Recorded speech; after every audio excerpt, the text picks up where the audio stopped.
Okay, so why do we have a sticker that's coming out of here? Is it an original sticker? There's like another sticker underneath the sticker.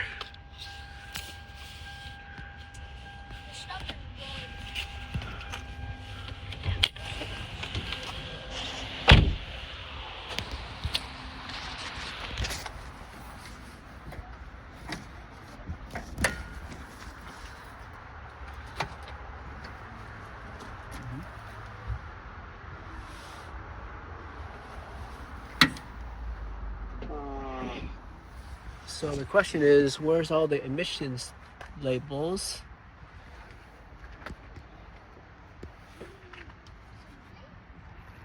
There's my VIN number 0370. 0370. 0370, but where's my emission labels?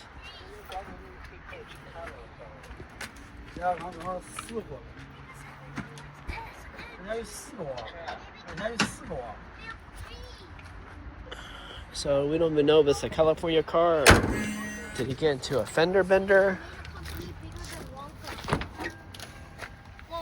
Because this sticker is kind of like iffy. This is imaginary.